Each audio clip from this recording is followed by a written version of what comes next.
I was watching Pawn Stars, and somebody brought in a computer to Pawn Stars to pawn, and it was the version 2 or the original one from the 80s, and they were telling the story, and they said that you would go around in Palo Alto and fix people's, you do house calls and fix people's actual computers, and I just thought that was, I mean, I wouldn't think that had in earlier days, much earlier days. Oh my gosh, anybody called me had a problem, I would go down and help them out. But that was when you could actually fix them.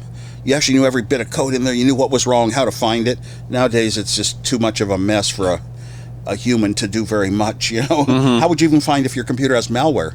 Millions of bytes of code, you can't find it. You know, even an expert can't really find and determine necessarily that you got something's hurting you. So.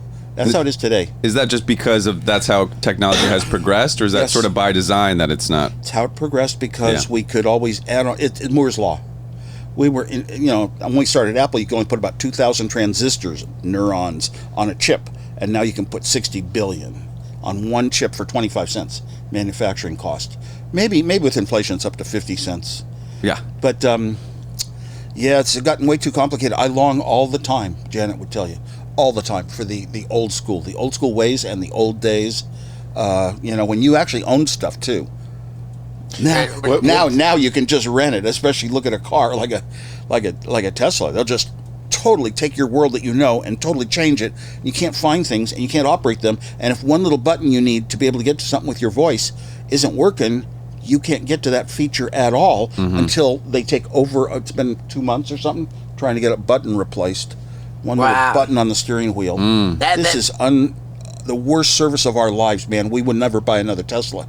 Wow. But we have an electric car on order, but it's a newer one. 520 miles range. Tesla canceled their car that was going to be like that.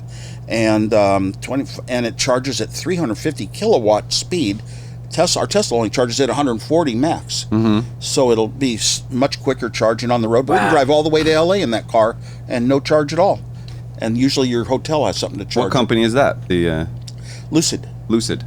New company. They have a showroom that we went to. We passed by on the street and Janet saw it on the side. So we turned around and went in there in the showroom in Beverly Hills. And we were also by one that we saw from the outside in Scottsdale Fashion Mall. So they're opening up their showrooms, but it's costly to bring a new car like that to the market. It is. It's still bit of an expensive car, and they haven't made very many Lucids yet.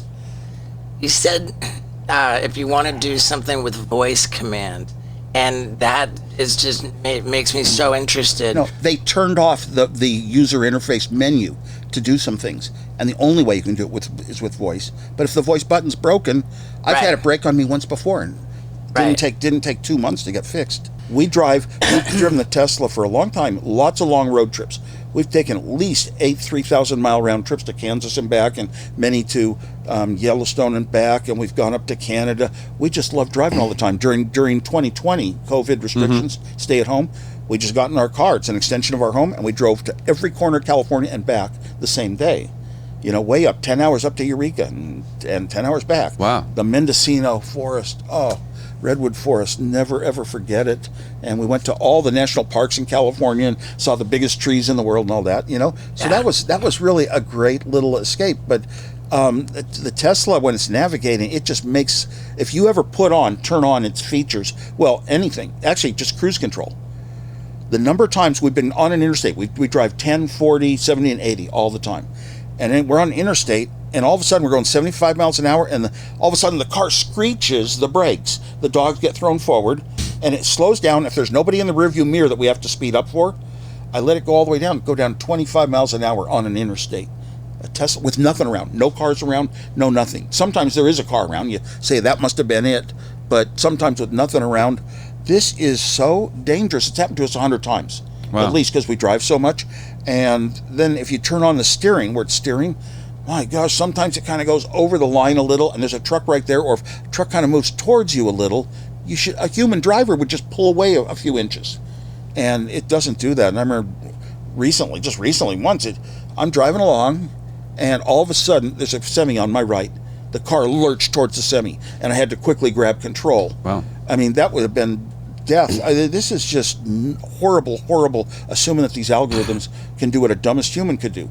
Okay, you're on a freeway, and there's a merger lane coming in.